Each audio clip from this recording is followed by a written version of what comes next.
This is Life of an Architect, a podcast dedicated to all things architecture with a little bit of life thrown in for balance. Life in college for architecture students is remarkably predictable. And for those of us who have been through it, as unique or different as you think your experience was, you eventually come to realize that even though the process varies widely from program to program, at their core, they are almost fundamentally the same in their format. Is this a bad thing? Are there changes that we should be discussing? Welcome to episode 137, Is Architecture School Broken? Today's episode is generously brought to you with support from Construction Specialties, maker of architectural building products designed to master the movement of buildings, people, and natural elements. Visit masteringmovement.net to learn more. Hi everyone, I'm Bob Borson. And I'm Andrew Hawkins. And today, Andrew and I are going to be tackling a topic that has been on our list of shows for almost 3 years. A long time. Yeah, a long time. A long time. If I was a betting man, I feel confident that if you got a handful of architects sitting around a table talking to one another, eventually the topic of architecture school and the classes we should have taken comes up. Shortly after Andrew joined the podcast back in November of 2018, we started talking about this topic as a potential show as early as November of 2018. Yeah. Immediately, we've been talking about it. Yeah. So I think we're qualified to talk on this topic for a few reasons. Other than we both went to and graduated from architecture school, I keep half of a pinky toe in academia as a member of the University of Texas School of Architecture Advisory Council, a position I've had since 2018. I should point out that I don't really do anything, but I go to the meetings a few times a year. Show up and go to the meetings, yeah. Yeah, I show up, I go to the meetings, and they give me updates. Right, yeah. And developments and objectives and the general activities and goings on at the school, right? Sure, yeah. Andrew is actually firmly entrenched in academia, and he lives it year-round. Yeah. For better or for worse, as they say. But yeah, also, I've actually graduated through 2 architecture programs. So I've got at least 2 different... You think you're better than me? Is that what No, that is? Yeah, I think I'm better. You think you're better than me? No. But I mean, I've got at least an experience of 2 different programs. Yeah, so there's a lot to get into on this topic. Yeah, I might have gotten overzealous. So since Andrew lives it, breathes it, smells it, all of it, I said, Andrew, you got to put together the run sheet for today to make sure that we have some narrative from start to finish and we know what we're talking about. And we have a trail of breadcrumbs so we can stay on task. But we're going to start the conversation about 150 years ago. Right, yeah. Cue the travel backwards music, right? Whatever. Yeah, so let's call this the history of architectural education. Yeah. Over the past 150 years or so, the architectural education in the United States has gone through several distinct educational movements and styles. And I will confess that unless you're, doing a podcast on this topic, yeah, I'm not sure that knowing all of them is going to influence you in any kind of meaningful way, other than knowing stuff about where we were could inform where we have already been. So learn from that and move forward. Yeah. Rather than just keep repeating things that we evolved out of a long time ago. Yeah. So 150 years ago, let's talk about mid-19th century. Yeah. Well, originally, an architect and the way that architects were educated was an informal process. Before that, I could learn from someone who was an architect in an apprenticeship model, just like they were if it was a woodworker or a sculptor or we were lumped into that type of education model that is that idea of just learning from someone who knew what they were doing and who had done it before. And that is how that was for a long time, right? Which, honestly, back then, I sit there and I think... I don't know how else you would do it, right? That's how most people learned how to do things in the middle 1800s. Sure. I don't think there's any other way to do it, probably anywhere before that up until the mid-19th century. And then at that point in time, there's academic institutions and schools that start to crop up. And then in 1857, the AIA was established. And so they started to push for some formalized education for architects. And so in the mid-19th century, that's when things started to change in that regard. Which, again, makes sense because given the nature of what architects do, you want to start to put some sort of criteria for establishing whether or not somebody is capable or has the ability or the talent or the knowledge to be trusted to do the things that we do, essentially. And interestingly enough, along those same time is, I know this because I teach a professional practice course, is that building codes and things like that were starting to be developed at that same time. And they were starting to deal with regulations and city planning and rules about assemblies.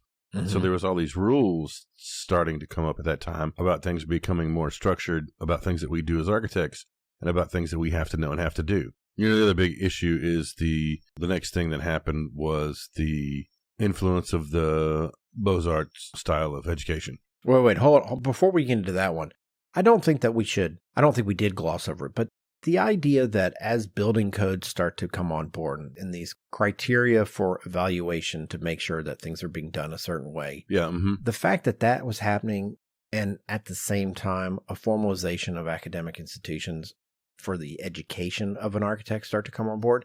It's not a coincidence. Yeah. It's not just you work under this person and they do a pretty good job. Now they're like, you need to know very specific things because we're going to start to evaluate your buildings in very specific ways. They want to make sure that they have a box to check that, yes, you have been recognized by some formal governing body to be capable to do what you are proclaiming or holding yourself out as capable of doing. It's kind of a big moment. Yeah. Yeah. Uh-huh. And I'm not really sure about in that whole time period is if that was a societal move at the time. Like, was it happening for doctors and lawyers at that same time? I'm not familiar enough with that time period of history to know if that was a big societal change and that everything was happening across multiple professions. It seems like about the right time in history where elements like that become more formalized just across the board. Well, the pessimist in me says it's the glow up of all these cottage industries that essentially form some sort of regulatory control that brings in revenue for the sake of could be bringing in revenue. I think that's a big part of it. Yeah.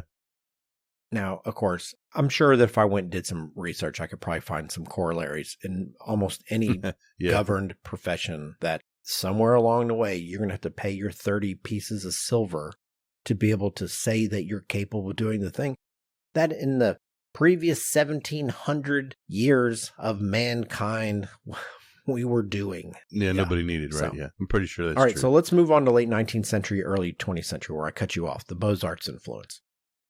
Yeah, so the École des Beaux-Arts in France was a school. It was an art school, but they actually really considered the originators or authors of the studio-based learning environment. Yeah, that like almost everybody uses to this day. Yes, exactly.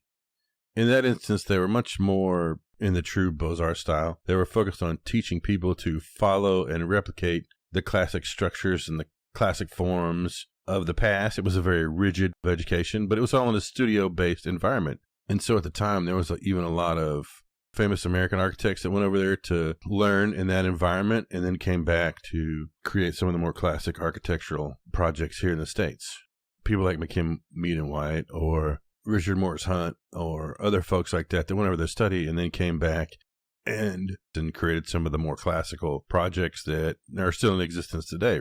So, hey, can I throw in a little fun fact? Yeah, go for it. So those guys in this program, one of the things that they advocated that I learned a long time ago, and I'm a hardcore believer in it, is that shadows are cast at 60 degrees from upper right to bottom left. 60 degrees.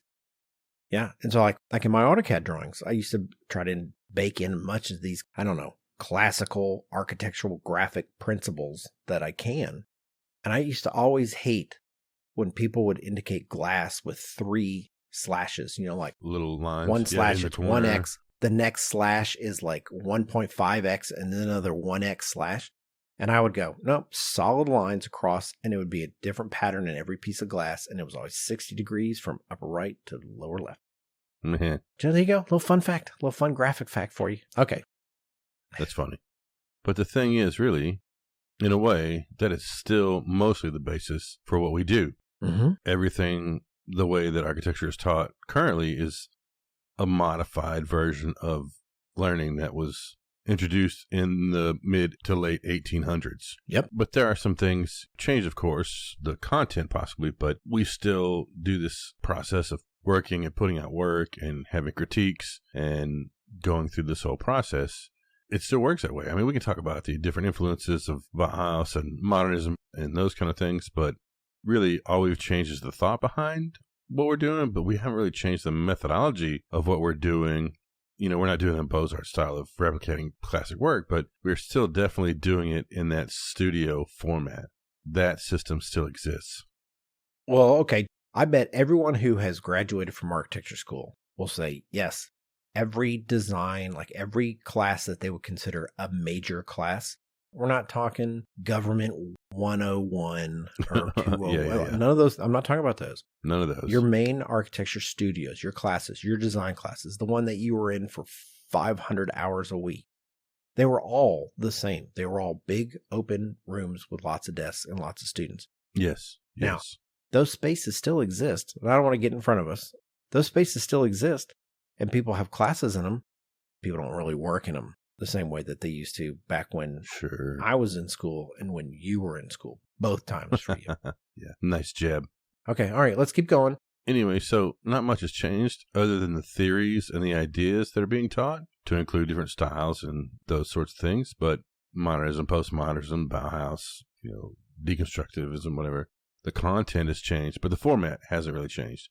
So that was the reason in my thought process that it was important to look at this history of education and see where we came from and possibly where we got stuck or have settled into, maybe I should say. One of the things that was a little different that was kind of interesting, when I think about the École des Beaux-Arts, the only two programs that I'm aware of was that one, and it was the Bauhaus.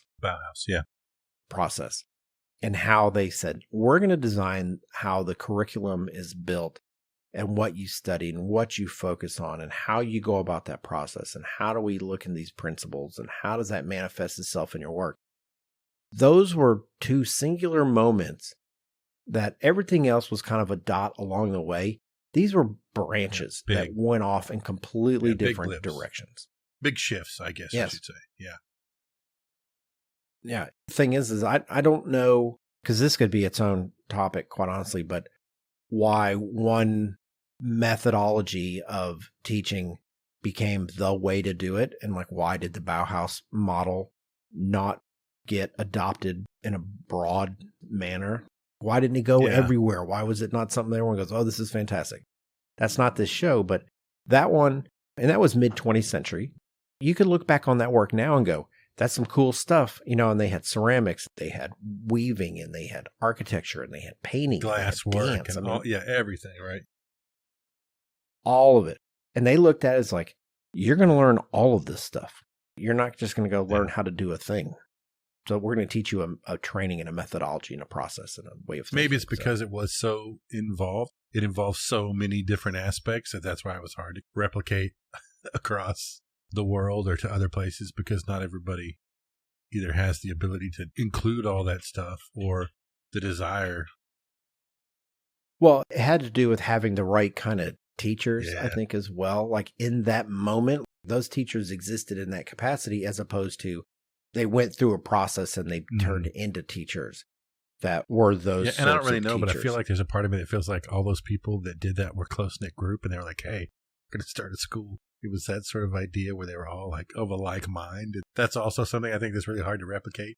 So, yeah. It's funny. Probably in this show, we should put a link. I did write an article on the Bauhaus, and there's a diagram that was like, here's how this school was structured from its curriculum. And if you see it, you would know what it is. It's round. It's like outside is half a year is basic courses. And then 3 years you go through material study, and you go through construction study. And then you move further in, you start to look at things like clay and stone and wood and metal and color and glass and textiles. And then right in the very middle of it, you have this building and engineering science, not just the artsy part comes into it. Yeah, we should put a link to it. Because it kind of explains a little bit about what that movement is for those of people who aren't up on their And again, Bauhaus I would say I curriculum. think that most schools probably run some modified version of that idea where they want you to learn some things about materials and other stuff along the way, but probably not as intense as the Bauhaus model. Or even as explorative as the Bauhaus model maybe would be the thing, where you kind of got your finger in 50 pies and you're doing all these things. But that still did have an influence on our current system for sure. Yeah. Well, one thing, and I've looked through the run sheet and I know some of the things we're talking about, and I don't know enough to really get into this, but I ended up talking to, I don't want to call the guy out, so I'm not going to, but a dean of an architecture program in the United States, pretty big one, fairly well thought of. And he was explaining to me how the university requires them to justify and pay for the classes that they teach. So it has to do with the number of students that take that class. Each student has like a dollar amount associated with them in terms of revenue. And if you can't generate the interest by the student body to take the class, you can't afford to do the class because they can't pay to have it exist. And so he was talking about how they wanted to, it's almost like a pay to play to a certain extent. You have to justify from a revenue standpoint what your teach is what people want as opposed to what they need. And it was a much bigger conversation and I'm dumbing it down.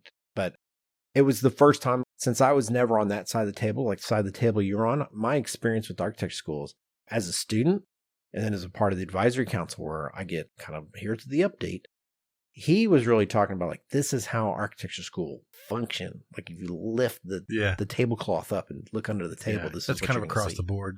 Everything is now, higher education is a business, which is something maybe comes up a little bit later too. But yeah, it's all about the business and making money. So the last thing that I was going to mention here that is of interest, I think, is the Architectural Boyer Report that happened in the late 90s, 1996, which was called Building Community, A New Future for Architecture Education and Practice. And this was a guy who wrote this report, he was hired by the Carnegie Foundation for the Advancement of Teaching to evaluate the current state of architecture education. And at that point in time, he recommended these 7 things that needed to change because the system was bad and it was outdated. The reason I bring that up is because in 1996, way before our conversation in 2018, people are realizing, and that's, what is that, almost 30 years ago now? God, don't know. Anyway, that things needed to change. The system wasn't working the way that it should. And that even now today, I think there's plenty of those things that the educational system is still working 30 years later to try to implement or respond to some of those 7 or 8 criteria that he barked out as this is how things need to change.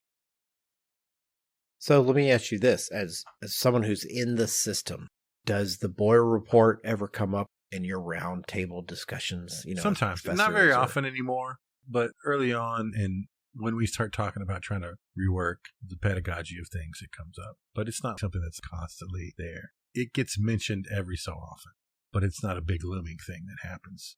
But I honestly had no idea about it until I started teaching. That's the only way I found out about it. It was when I started teaching. Somebody's like, oh, yeah, there it shows up in here and there. And you're like, oh, okay. More from Life of an Architect in just a moment. Andrew and I are joined today by Tyler Jacob, Specification Sales Manager for Drift Ready and CS Prefabricated Solutions. He's been in the commercial building industry since 2016 and has always focused on life safety, structural resilience, and improved construction methods. He is passionate about modular construction methods and making buildings better through innovation. Tyler holds a Bachelor of Science in Mechanical Engineering from University of Nevada in Reno. Hi, Tyler. Welcome to the show. Thanks for joining us. Hi, Bob and Andrew. Glad to be here. Thanks for having me on. Yeah. Where are you? Where are you at right now? I'm in the home state of my alma mater. I'm in Reno, Nevada. Oh, all right. Nice. How's the weather in Reno today? Yeah. Sunny and spring like. It's back in the 70s after one of the most epic winters of all time. Oh, wow. Wow. Is that even a thing in Reno? Winters? Oh, yeah. I'm right at the base of the Sierras here, just over the hill from Lake Tahoe. So we had over 700 inches of aggregate snowfall this year. So the skiing was great. Wow. All right. Well, there you go. Shows how much I know about Reno. That does sound epic. All right. Let's jump right into multi-level building projects and the safety challenges that construction managers attend to when buildings start going vertical. And it comes to temporary stairs and ladders. So what we deal with and what we provide is a modular stair system that is stackable, modularized, and prefabricated. And what the use of that product does, our system is faster, easier, safer than traditional methods. So we eliminate the need for rental or temporary stairs, which is a cost savings. And we also eliminate the need for ladders or temporary fixtures for workers to move different levels throughout the project. So our system is what we like to call faster, easier, and safer. Well, that's catchy. It's got to be better than those hammered up 2x4s to make a ladder, right? That's correct. I've climbed on a few of those myself. And Yeah, me too. they're a little bit scary, even for somebody that's not really scared of heights. So let me ask you this question. I'm looking for a safer, better, faster, cheaper stair. Mhm. So what is that process of when I decide I want it? How do I get it? Excellent question again. We try to be involved as early as possible, which is a little unorthodox for a vendor, but we encourage architects, general contractors, structural engineers to involve us as early as the design development phase. Not to say that we can't be involved later in the process, even sometimes as late as 100% construction documents, but we are occupying a stair shaft with a modular product. So as opposed to something that would normally be field measured, brought it in pieces, requiring dangerous or complex lifts, where a stair would be lifted with a chain hoist over somebody that's in there getting ready to weld it in place, we provide a solution that can be installed on the ground level, ahead of the building, or down into an existing stair shaft that's already poured, or a CMU shaft. So earlier the better, but we can integrate later on in the process. That's pretty interesting. So what's the services you guys provide in that process? Say I come to you and I have an idea about that. What are the services that you're using to help me figure all that out? So as an architect coming to us looking to specify us on the project, or a general contractor looking to purchase the product outright and integrate it into a project, we provide you an engineered service. So from the get-go, we do a feasibility study to ensure that we can make the stairs fit and how we're going to connect back to structure, how that impacts engineering and architectural elements. From the time that we all agree that this product is going to work in the project, then we move on to producing engineered shop drawings, so for submittal. And then once those submittals are approved, or if they come back noted, we make changes, we get the approvals together, and then we go to manufacturing and delivery. And we provide these either in a flat packed configuration, or they come already assembled, ready to be set in place directly off the truck. I would add that a traditional stair, you might be installing, let's say, like on a previous project, we installed 6 floors in a day. That's a single day activity. You may be taking 12 days to do that with traditional methods. The idea is that we're vastly faster than something that would be done traditionally. So about an hour and a half per unit to install these stairs. So from going ground level to floor number 2, that's an hour and a half worth of work for a crew of 4. That's impressive. Wow. So this system, if we put a bow on this is a product that allows contractors to build a secure stair system earlier in the construction process. It makes the site safer for workers. It reduces man hours and provides safety access for emergency personnel. It sounds like you're checking all the boxes. That's correct. We try to make this easy for everybody, and we're trying to change the way stairs are done and modernize the way we do construction. Sounds great. Thanks for joining us today, Tyler. I really appreciate you taking the time and sharing your knowledge with us about these prefab stair units. Absolutely glad to be here, and thank you for having me on. Oh, it's our pleasure. Thanks. Construction Specialties is so focused on the importance of mastering movement that they have created a CEU specifically on mastering movement on the job site with modular stairs. Each course is worth 1 AIA LU HSW and is part of the Mastering Movement Academy provided by CS. Visit masteringmovement.net to take this and other courses. Well, let's transition into concerns and criticisms of the current system. Yeah. And we've got a bunch of notes that are assembled here. We're going to look at some concerns and criticisms of the current system to kind of follow up now that we've just introduced the Boyer report. If you remember the AIA, actually, you can get access to that report. Mm-hmm. I imagine we'll put a link to the show in it. But so as we get into concerns and criticisms of what is predominantly accepted as the current system, it's important to note that these criticisms aren't universal. You know, there's different architectural programs that exist that go to great lengths to address these concerns to varying degrees. Many architecture schools are actively working to address the issues by revising their curricula, promoting diversity, focus on sustainability and different types of practical skills. But many of them are also stuck in the traditional methodologies of teaching and remain steadfast and clinging to these older ideologies or these ideas that have been rooted or steeped in tradition, as it were, because that's something that we hear about a lot. Yeah. In their process. So while they may institute new technologies to create work, the basis is still rooted in these historical models of architectural education. And we're just kind of, I don't know, putting a little salt and pepper on something that's already been existing in a certain, like we're dressing it up, but it's still at its core, it's still kind of the same thing. Yeah. I mean, in a way, and I'm not trying to be bad about it, but it's like the lipstick on a pig kind of thing in essence. Not that it's that bad, but the idea that, I mean, I think it happens in the profession too, where they're like, well, you got to pay your dues. You got to do this because that's how I did it. And Yes. For some reason, I feel like we as architects are very, I don't know, attached to or ingrained in that whole idea of, well, if that's how I did it, that's how you should did it. And we're just going to keep propagating this same thing over and over and over, whatever it may be. And so in this list, it's like 11 things about common issues. And I don't know that I've got these in order of importance. They're just random, I think. The biggest one, and I think that you, as someone who probably has been hiring or dealing with more recent graduates than I in the past several years, is this lack of practical experience that you get out of architecture school.